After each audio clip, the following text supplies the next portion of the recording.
संवाद सत्रासाठी आज खास विशेष करून जिल्हा शिक्षण प्रशिक्षण केंद्राच्या प्राचार्य डॉक्टर मंजुषा क्षीरसागर, माझे मार्गदर्शक मित्र डॉक्टर जगदीश पाटील, या उपक्रमाची संकल्पना ही जगदीश पाटील सरांची आहे, आपण ऐकलेलं आहे.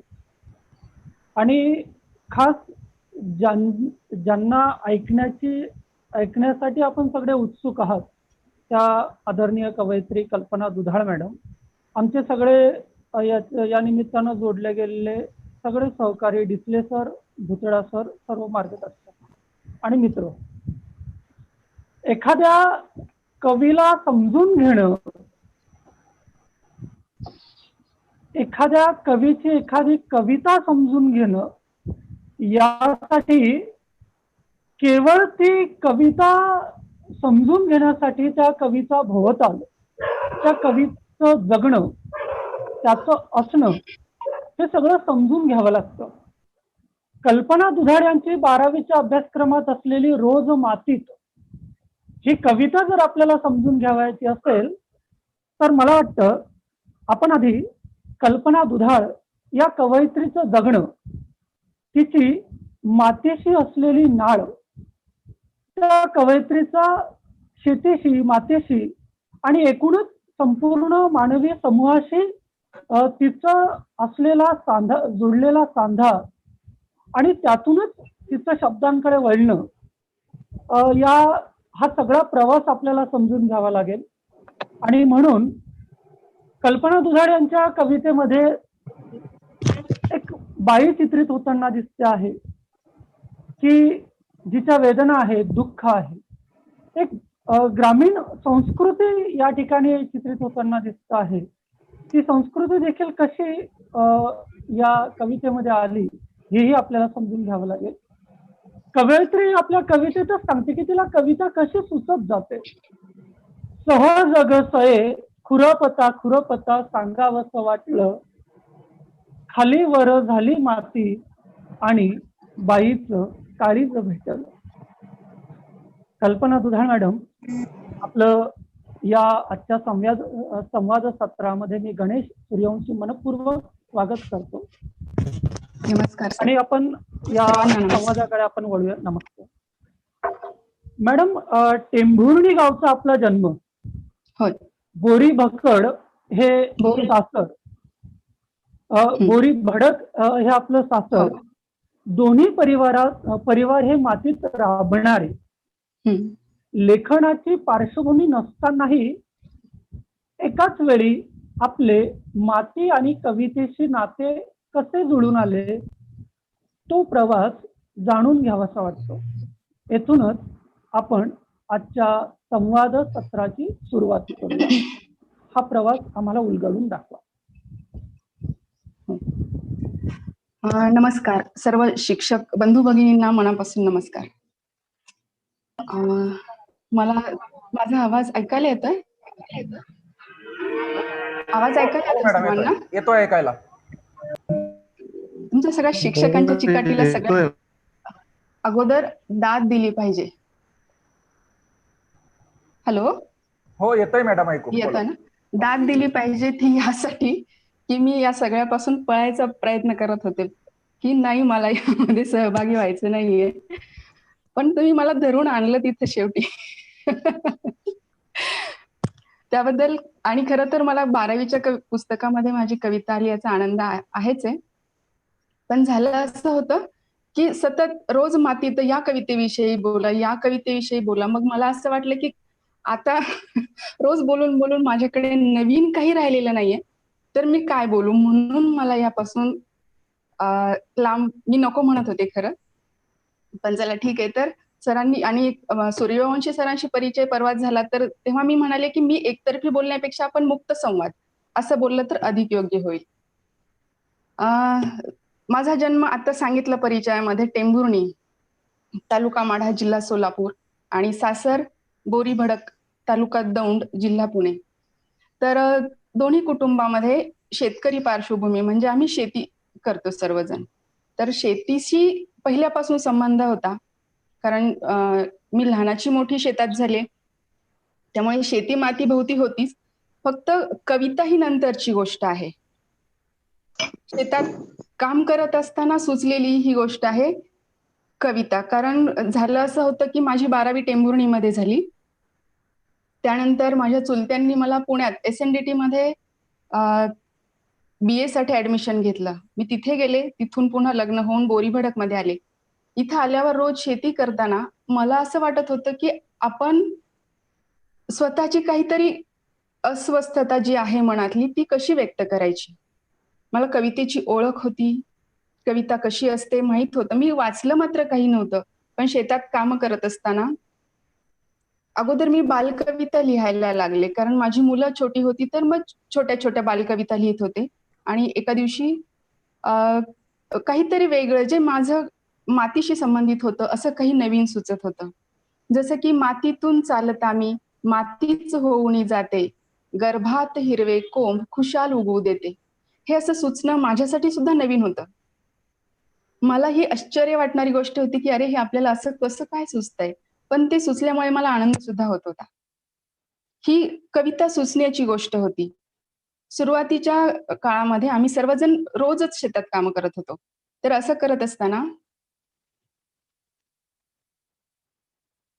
हॅलो, आवाज येत नाहीये माझा? हो येतोय मॅडम, येतोय. रोज मातीत या कवितेविषयी बोलताना मी असं सांगेन की शेतात घास कापत असताना एक दिवशी अचानक मला या कवितेच्या ओळी सुचले की रोज मातीत मी ग नांदते बाई नांदते. आणि हे असं सुचल्यावर मला असं वाटलं हे विसरू नये म्हणून मी परत घरी आले, लिहून ठेवलं. आमचं घर शेतात जवळ असल्यामुळे शेत आणि घर लिहून ठेवलं आणि पुन्हा गेले. पुन्हा पुढच्या वेळी झरझर झरझर आल्या. म्हणजे ही कविता सुचण्याची प्रक्रिया अशी एका क्षणातली आहे. ती अशी मनातून उफाळून आलेली कविता आहे. अशा अनेक कवितांचे किस्से आहेत. कारण ते काही मला कुठे शोधावे लागले नाही, ते होतं माझ्या भोवती. शेती होती, माती होती, पशु पक्षी प्राणी, शेतातली माणसं हे सगळं होतच आणि आहेच. त्यामुळे ती कविता त्या वातावरणातली आहे.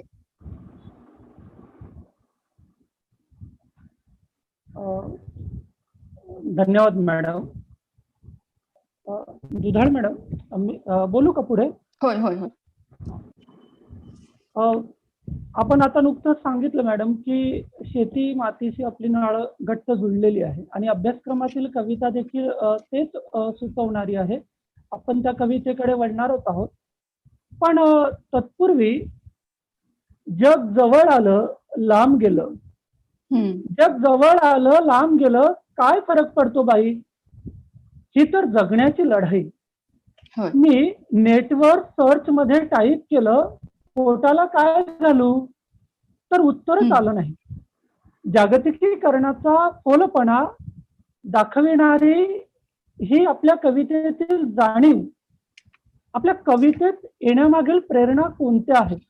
म्हणजे शेती मातीची कविता तर आहेच, पण जागतिकीकरणाचे संदर्भ देखील या कवितेमध्ये आहेत. तर ही प्रेरणा कुठून आहे? आता माझा शेती माती समजून घेण्याचा किंवा ह्या भूतालाकडे बघण्याचा जो काळ आहे, त्या काळामध्ये जागतिकीकरण स्थिरावल्यानंतरचा काळ आहे. ते बऱ्यापैकी आपल्या घरात आलं होतं, आपण ते सामावून घेतलं होतं. पण हे करत असताना हे जागतिकीकरण खरोखर आपल्याला स्वीकारता येतंय का, ही ती गोष्ट होती. आणि जागतिकीकरण हा शब्द खूप मोठा आहे, पण त्यातले खूप छोटे छोटे बदलांनी आपल्याला बदलायला लावलेला आहे. म्हणजे शेतकऱ्यांच्या बियाण्यांपासून असेल, खतं असतील, जे बियाणं रोज दरवर्षी घरी तयार व्हायचं ते आम्हाला विकत घ्यावं लागतं. खतांसाठी स्वयंपूर्ण असलेलो आम्ही बाहेरच्या सगळ्या वर खतांवर अवलंबून राहायला लागलो. त्यानंतर औषधांसाठी एरझऱ्या घालाव्या लागल्या, घरातले बदल असतील, अशा सगळ्या जागतिकीकरणाच्या गोष्टी, जी स्वयंपूर्णता होती ती संपून आपण परावलंबी, शेतकरी कसा कसा परावलंबी होत जाण्याचा हा काळ होता.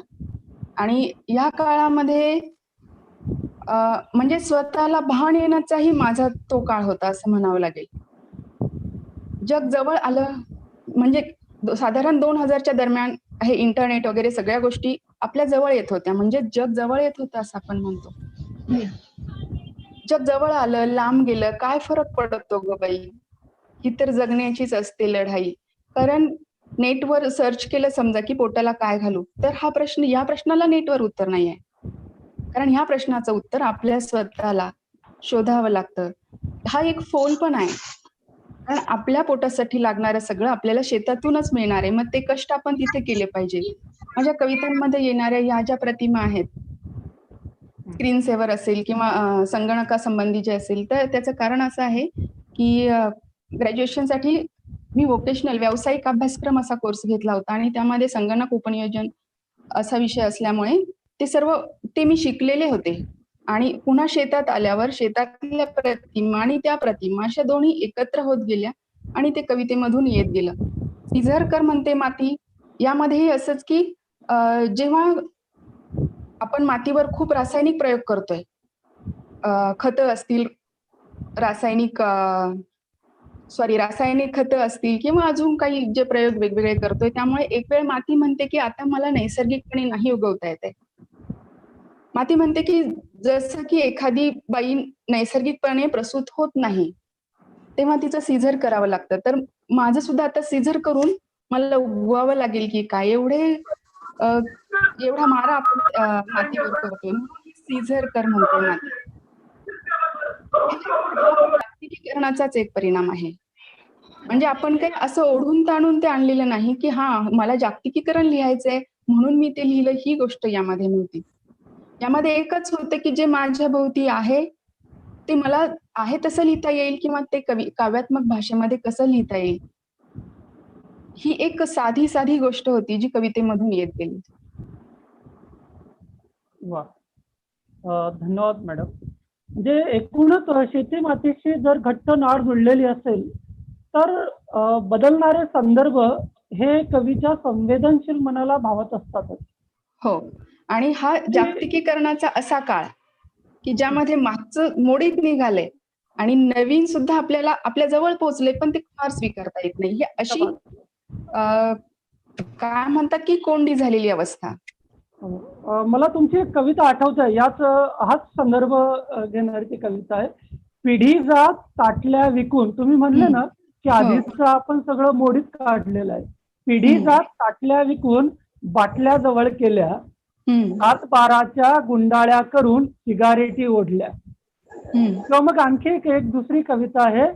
कारखान्यातल्या जेवढ्या तेवढ्या प्रक्रियेपेक्षा माती पिकवते कित्येक पट, तरी आपलं शेत येणे करण्यासाठी रोज शेकडो अर्ज होतात दाखल.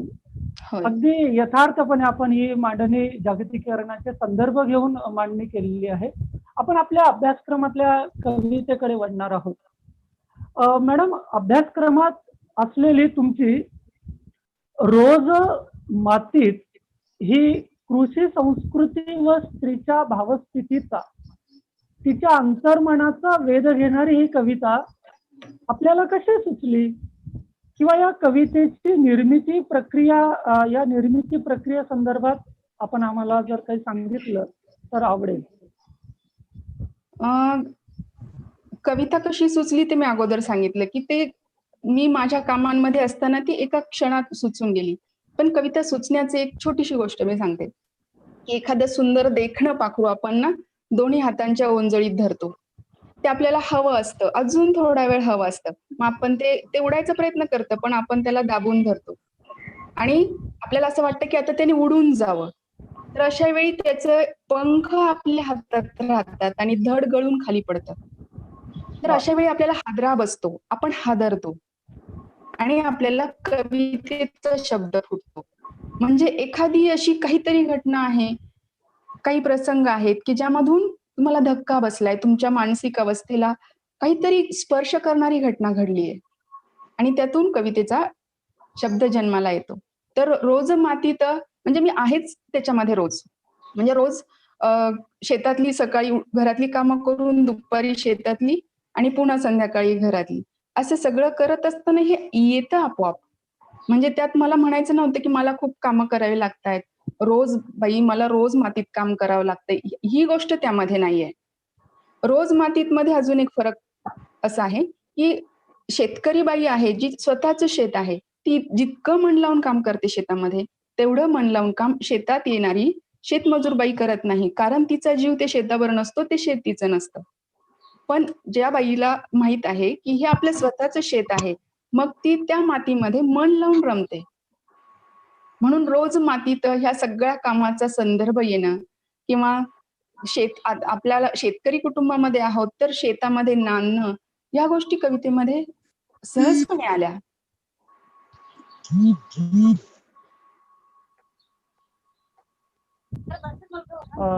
मॅडम, आपल्या याच कवितेतलं एक कडवं आहे.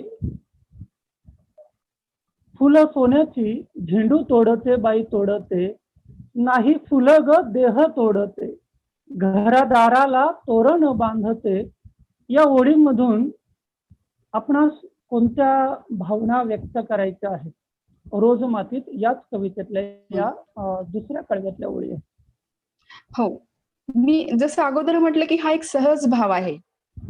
शेतात झेंडूची रोपं लावली असतील तर ती हिरवीगार छान रोपं वाढतात, त्याला गोंडेदार फुलं येतात. तर ही फुलं तोडताना बाईच्या मनात असं वाटते की तटा म्हणजे फुल तोडताना असं तटा आवाज येतो. तर तो तटा फुलं तोडताना की आपण आपला देह तोडतोय की काय? कारण आपण सुद्धा फुलाबरोबर उगवून आलोय. अशी ह्याच्यामध्ये काय म्हणतात की असं वाटणं आहे यामध्ये की आपणही फुलांसारखं आहोत. आपण आपला देह तोडतोय आणि आपलं घरदार जे जसं काही असेल ते घरदार फुलांनी सजवतोय. यामध्ये अगदीच फार चमत्कृतीपूर्ण काही नाही, ही खूप साधी गोष्ट आहे. कारण त्यात नाहीच आहे तसं काही आणि एकूण कविताच फार सहजपणे आलेली आहे. आणि आणखी एक कडवं या कवितेमध्ये आपण खूप सुंदर लिहिलेलं आहे की उन्हा तान्हात रोज मरते, उन्हा तान्हात रोज मरते बाई मरते, हिरवी होऊन माग उरते, खोल विहिरीचं पाणी शेंदते बाई शेंदते, रोज मातीत निग नांदते बाई नांदते. तर यात आपल्याला ही जी खोल विहीर, ही जी प्रतिमा आहे, ही प्रतिमा या ठिकाणी काय म्हणून येते आहे, किंवा ती एक निसर्गातली किंवा स्त्रीच्या दररोजच्या जबाबदारीतली एक घटना म्हणून येते आहे?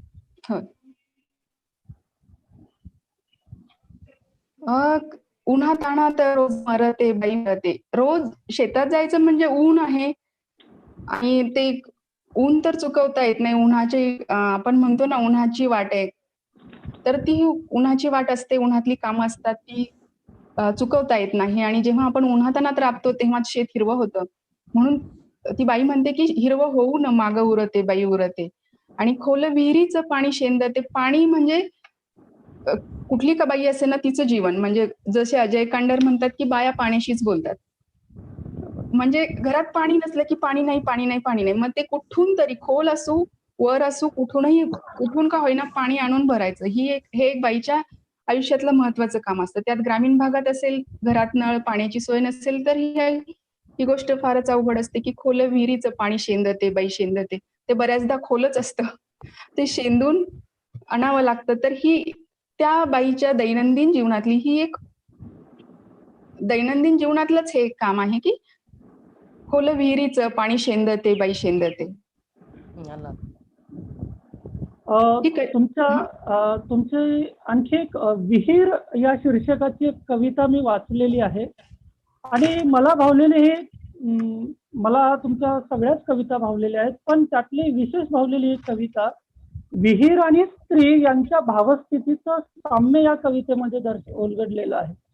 तर आमच्या सर्व श्रोत्यांच्या वतीनं मी विनंती करतो की विहीर ही कविता एकदा तुमच्या आवाजात ऐकायला आम्हाला आवडेल.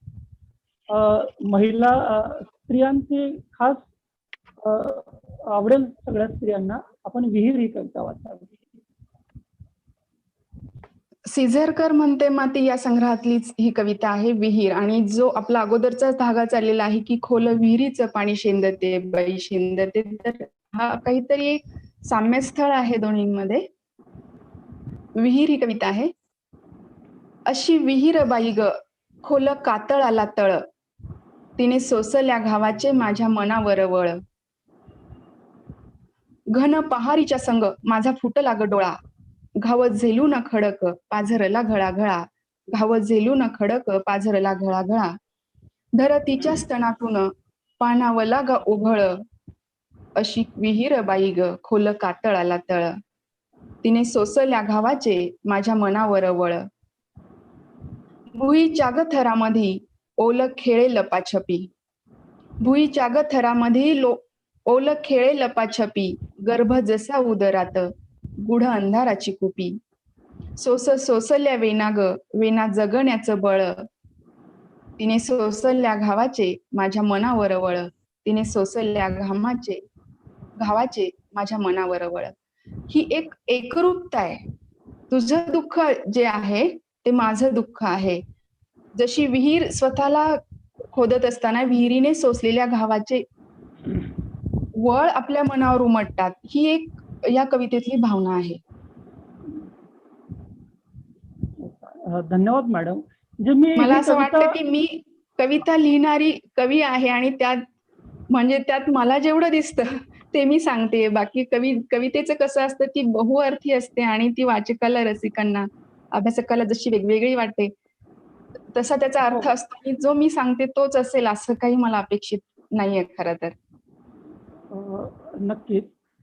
कारण मी ही कविता आपल्याला या ठिकाणी वाचायला लावण्याचं कारण की रोज मातीत या कवितेमधील स्त्रीच्या वेदना, तिच्या दैनंदिन जीवनातून तिच्या वाट्याला येणारी व्यथा आणि वेदना, आणि तीच वेदना या विहीर कवितेमध्ये देखील चित्रित होताना दिसते आहे.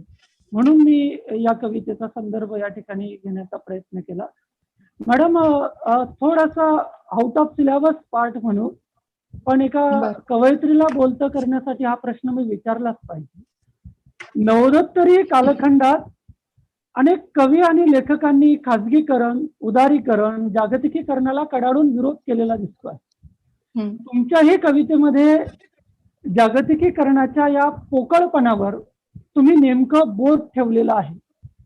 परंतु प्रत्यक्षात आपण जागतिकीकरणात आलेल्या सगळ्या गोष्टी स्वीकारलेल्या आहेत.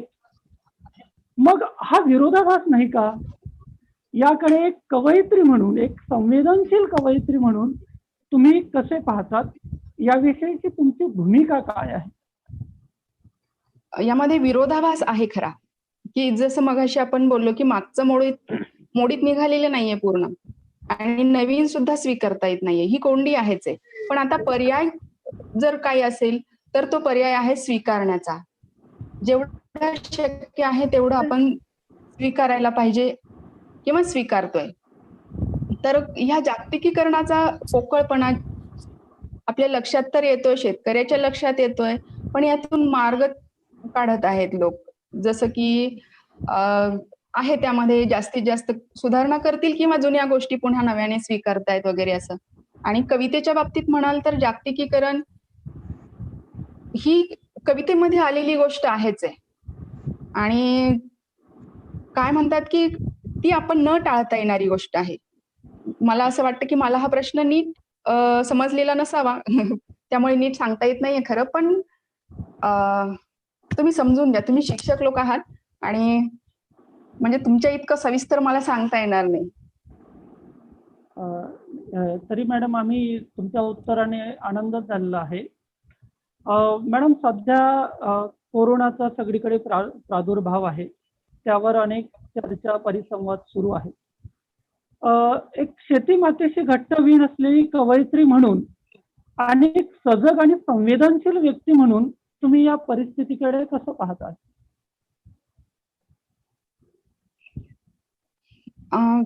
आता आपण कोरोनाच्या परिस्थितीमध्ये आहोतच आणि हे सगळं आपण सगळ्यांनी पाहिलेलं आहे. शेतकऱ्यांना तर या गोष्टीची झळ बऱ्यापैकी बसली आहे, कारण आम्ही बघितलं की कलिंगड शेतामध्ये आहे तसे खराब होऊन गेलेत, टरबूज होते ते नासून गेलेत. म्हणजे माणसानं शेतापर्यंत आपला माल किंवा जे काही असेल ते नेता येत नाही, तर अशा वेळी ते सडताना बघावं लागलं. हा कोरोनाचा काळ आहे. हा जागतिकीकरणामुळे कोरोना आपल्या सर्वांपर्यंत पोहोचला. अगदी गावखेड्यातल्या लोकांना या गोष्टीची झळ बसलेली आहे. पण काही लोकांना असं वाटतं की ही संधी आहे. अनेक चर्चांमधून हे पुढे येत आहे की ही संधी संधी सुद्धा आहे की ते लोकांनी समजून घेतली पाहिजे. आता याच काळात आपण जर बघितलं की शहरांमधले खूप लोक खेड्यांमध्ये येत आहेत, ज्यांना शेतीचा थोडाफार आधार आहे. ते येऊन शेतीतलं निदान काहीतरी करतील किंवा करण्याचे त्यांच्या काहीतरी कल्पना असतील. पण जर ते नसतं तर या लोकांनी काय केलं असतं? जर मागचे कुठलेच दुवे नाही आहेत तर परत कुठं जाणार हा एक प्रश्न या निमित्ताने सगळ्यांच्या पुढे आला की शहरांमध्ये खूप गर्दी असते. शहरी लोकवस्तीमध्ये उत्पादन काय होतं? तर त्यांना पोटासाठी किंवा खाण्यापिण्याच्या वस्तूसाठी गावखेड्यातल्या लोकांवर अवलंबून राहावं लागतं. तरीही हा एक गावखेड्यातल्या लोकांकडे बघण्याचा दृष्टिकोन असतो की हे म्हणजे तुच्छतेने बघण्याचा दृष्टिकोन असतो. तो आता उजळेल असं मला वाटतं, की नाही प्रत्येक गोष्ट शहरामध्येच उपलब्ध आहे असं नाही. खरं जीवन किंवा शाश्वत शेतीचा आधार जो लोकांना आता वाटू लागलेला आहे, तो यापुढे वाटेल असं मला वाटतं. मॅडम, आणखी एक महत्वाचा प्रश्न विचारावासा वाटतो की रोज मातीत ही जी आपली कविता आहे, या कवितेचा आशय तुमच्याच तोंडून आम्हाला ऐकायला आवडेल. रोज मातीत या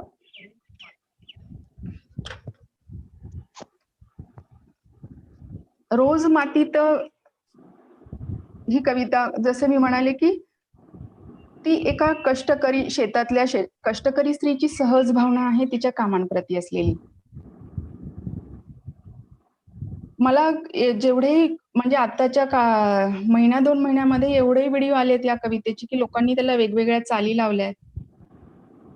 आणि खरं तर खूपच ज्याला जसं वाटतं तशा वेगवेगळ्या चाली लावल्यात. कोणी ती शिकवताना कशी शिकवली आहे हे सगळं मी बघितलंय. त्यानंतर मला असं वाटलं की अरेच्या हे लिहिताना सुद्धा कधी हा असा विचार केला नसेल, पण लोकांनी फारच वेगवेगळे अर्थ लावलेले आहेत कवितेचे. पण मला या कवितेमध्ये खूप साधी एक भावना वाटते की ती बाई म्हणते की सरी वाफ्यात कांद लावते बाई लावते. नाही कांद ग ही शेताला जीव लावण्याची गोष्ट आहे. जीव लावते बाई लावते, काळ्या आईला हिरवं गोंदते. जेव्हा कांद्याच्या पेंडीतलं एक एक रोप घेऊन आपण लावतोय तर ते काळ्या आईला आपण हिरवं गोंदन काढतोय. असं एक सुंदर दृश्य तिथे तयार होत असतं की ती बाई म्हणते की काळ्या आईला हिरवं गोंदते बाई गोंदते. रोज मातीत मी ग नांदते. त्यानंतर फुलं सोन्याची झेंडू तोडते बाई तोडते. नाही फुलं ग देह तोडते. हे देहाने एकरूप होण्याची गोष्ट आहे. अगोदर हे जीव लावण्याची, मनाने एकरूप होण्याची गोष्ट. तर घरादाराला तोरण बांधते बाई बांधते. रोज मातीत मी ग नांदते बाई नांदते. माझं घर कसं का असेल ना, मी त्या घरादाराला झेंडूच्या फुलांनी सजवेन. नाही परवडणार मला जरबेरा किंवा महागाची फुलं परवडणारी नाहीयेत. मला जसा झेंडू आहे त्या फुलांनी मी माझं घरदार सजवेन असं म्हणणारी ही शेतकरी बाई आहे. पुढे ऊस लावते बेन दाबते बाई दाबते. नाही बेन ग मन दाबते बाई दाबते. कांड्या कांड्यांनी संसार सांधते बाई सांधते. ऊसाचं बेन, ऊसाचे तुकडे करून बेन लावायचं. तर हे बेन एक एक चिखलामध्ये एक एक बेन मी दाबत आहे आणि ह्या बेण्याबरोबर मी माझं मन सुद्धा दाबत आहे. ते उगवून येईल, कांड्या कांड्यांनी ऊसाची वाढ होईल, त्यातून काही उत्पन्न मिळेल आणि माझा संसार सांधला जाईल, अशी या बाईची अपेक्षा आहे. आणि त्यानंतर शेवटी उन्हातान्हात रोज मरते बाई मरते. हिरवी होऊन माग उरते बाई उरते. खोल विहिरीच पाणी शेंदते बाई शेंदते. उन्हातान्हात रोज काम केल्याशिवाय माग हिरवं होऊन उरता येणार नाही.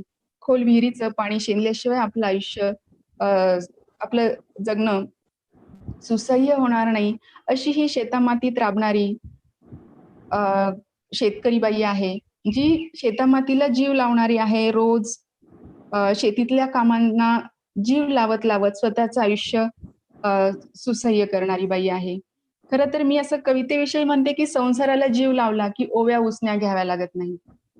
म्हणजे हे जे उसण्या घ्याव्या लागत नाहीत, हे जे आपोआप आलेलं आहे, म्हणूनच मला असं वाटतं की ते उसणं घ्यावं लागत नाही. ते आहे. ते त्या गोष्टीमध्ये जे आहे, जी बाई शहरातली असेल किंवा शेतकरी बाई असेल, तिला तिचं आयुष्य तेव्हाच मांडता येईल की जेव्हा ती त्या आयुष्याला जीव लावेल. आणि शेतकरी बाईचं कसं असतं, ती म्हणते की आयुष्य समजून मुठीत माती घट्ट धरली.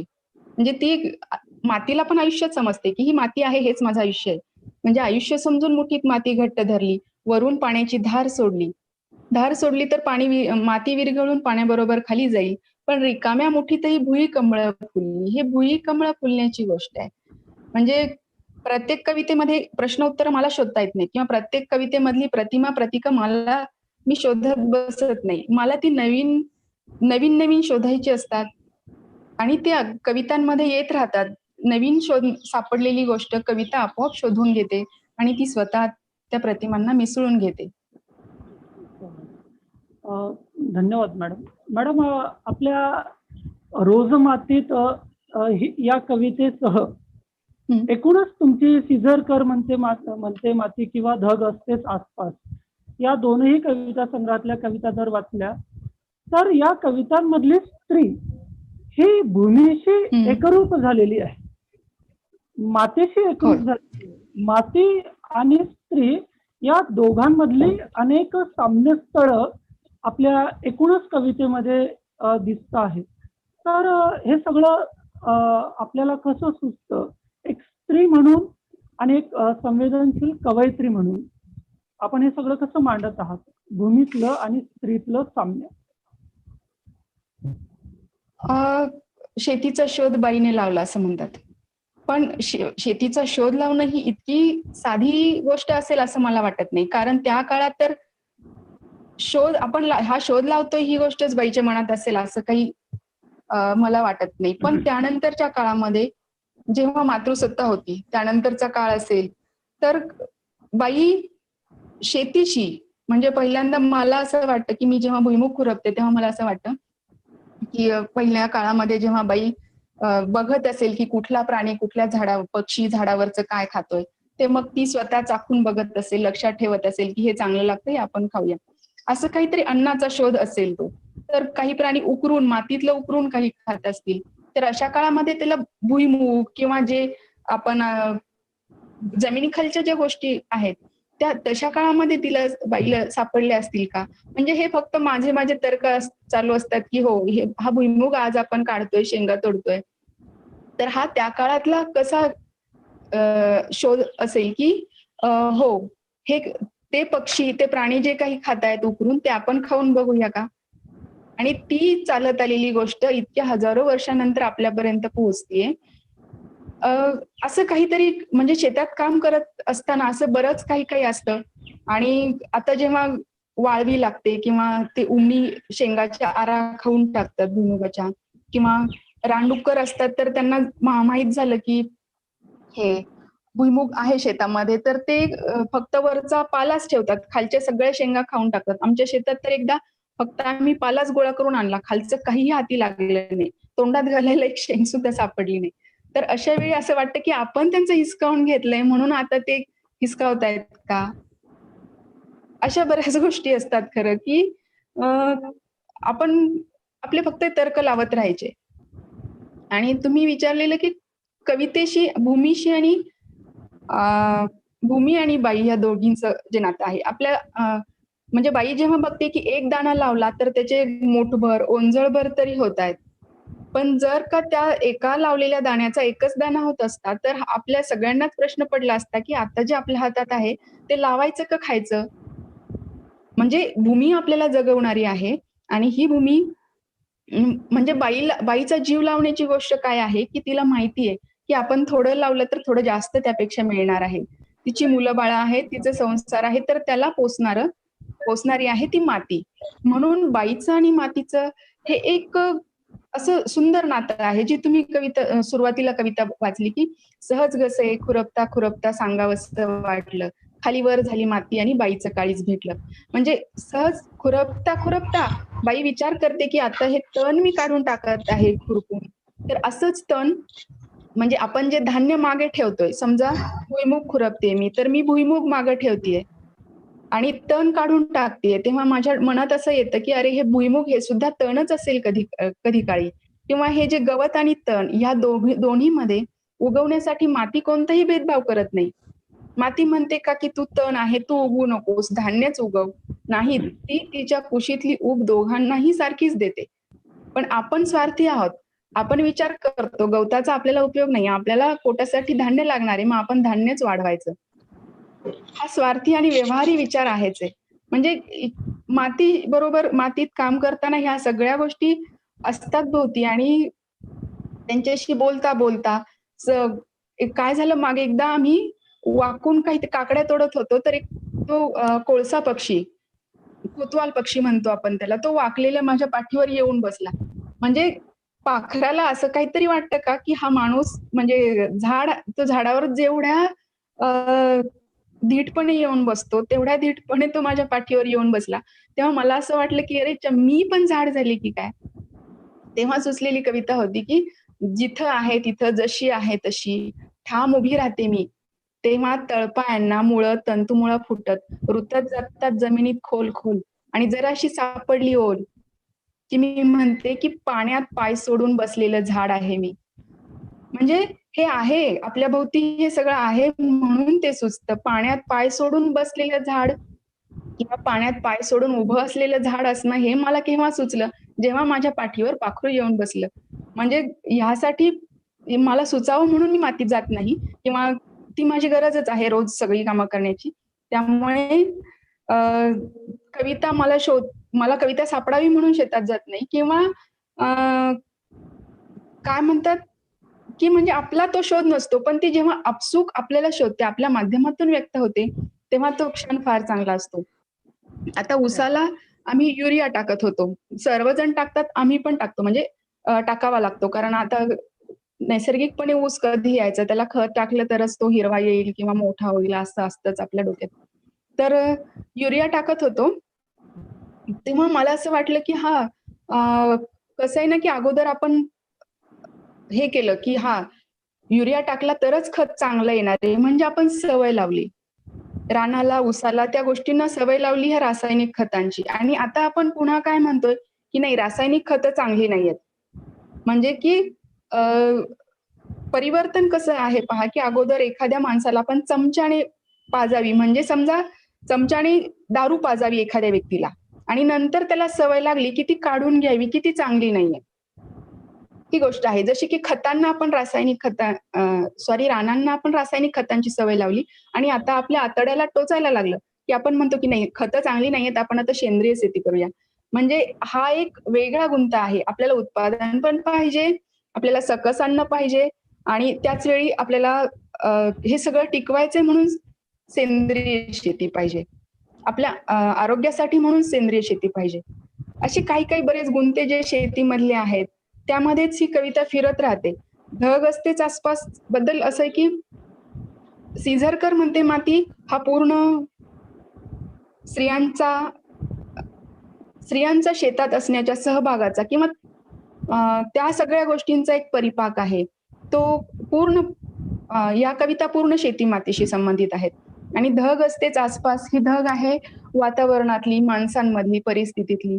तर ही ढग आपण समजून घ्यायची आहे, की आता हे असं असणार आहे. ती आसपास असणार आहे. आपण ती समजून घेण्याची गोष्ट आहे. ती आपली ऊर्जा मानण्याची गोष्ट आहे. म्हणून ढग असतेच आसपास असा ढग असतेच आसपास हा कविता संग्रह. धन्यवाद मॅडम. मॅडम म्हणजे एकूणच स्त्रीमध्ये असलेली जी रिप्रोडक्शन करण्याची जी क्षमता आहे, पुनर्निर्माणाची क्षमता स्त्री आणि भूमी या दोघांमध्ये असल्यामुळे कदाचित या दोघांमधलं सख्य अधिक असावं. एक दाणा पेरल्यानंतर भूमीतनं 1000 दाणे मिळतात आणि तसंच स्त्रीच्या बाबतीतही आहे, ती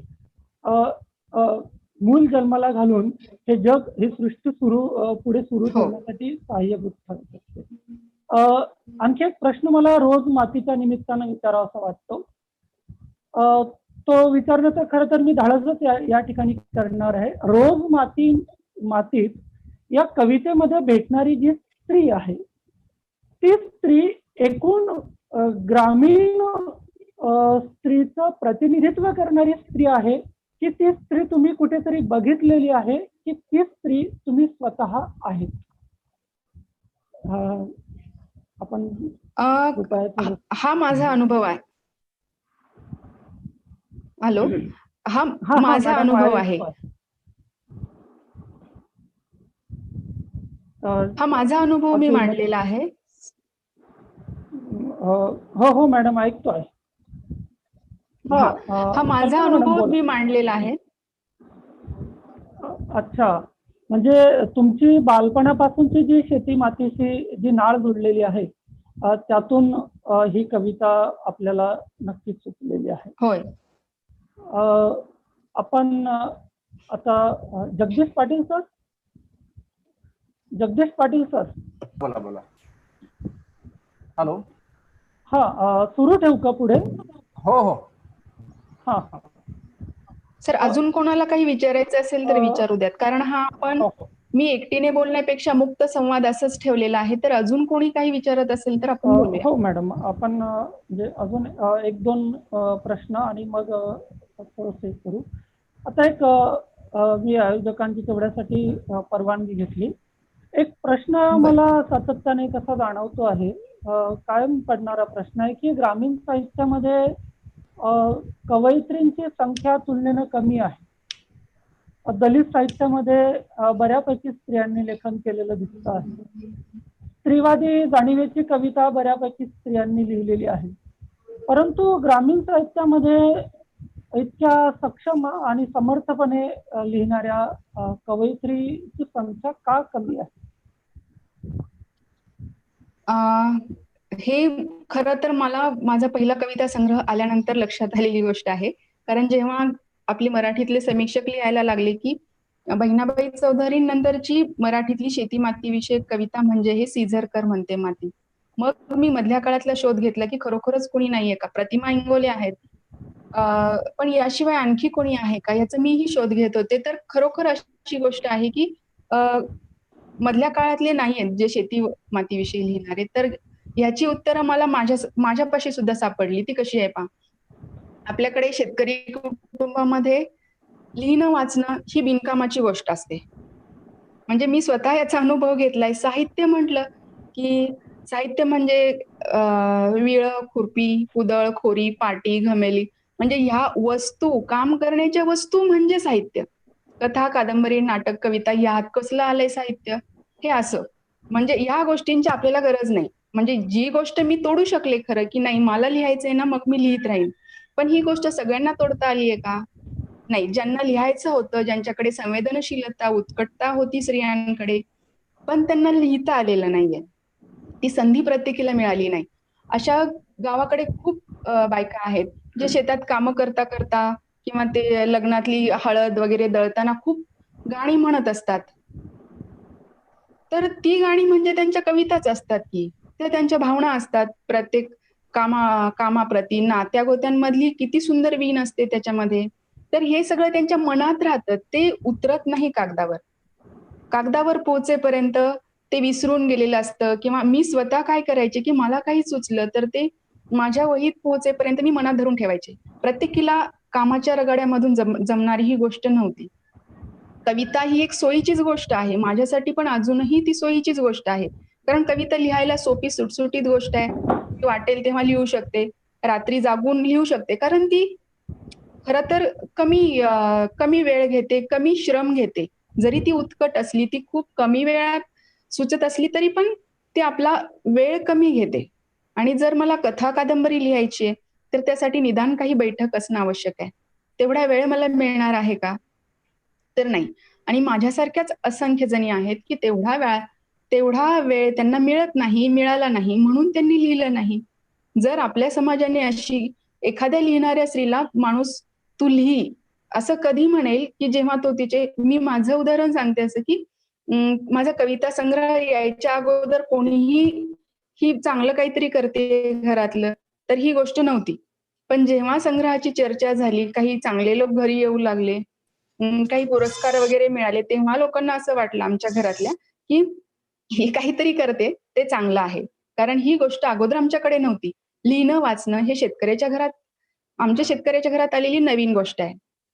त्यामुळे इतरांच्या घरातही असं असेल असं मला वाटतं.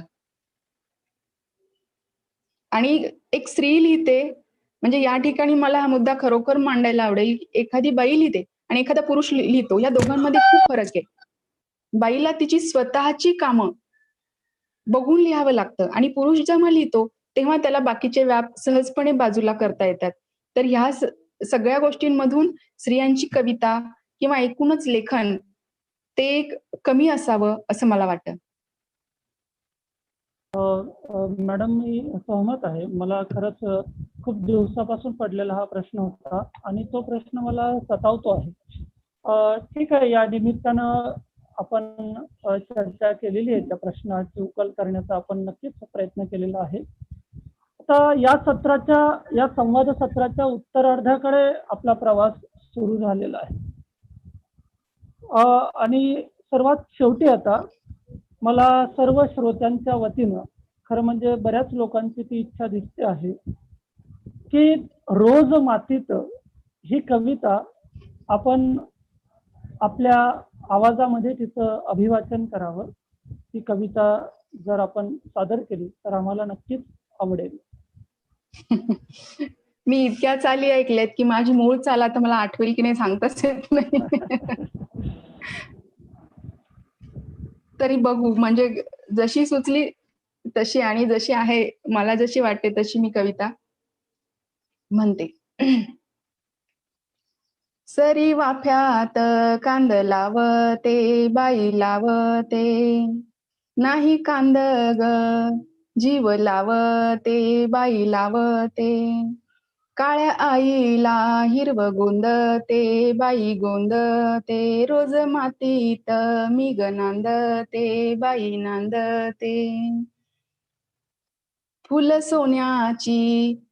सोन्याची झेंडू तोडते बाई तोडते, नाही फुल ग देह तोडते बाई तोडते, घरादाराला तोरण बांधते बाई बांधते, रोज मातीत मी ग नांदते बाई नांदते,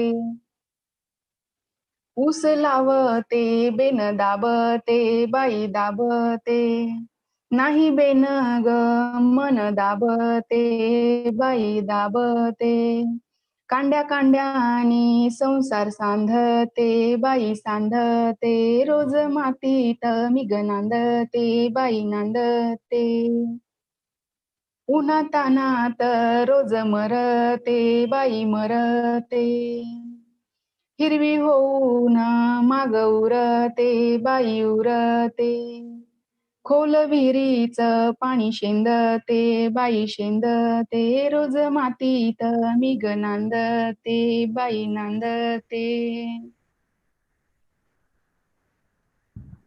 अप्रतिम सादरीकरण आदरणीय कल्पनाताई.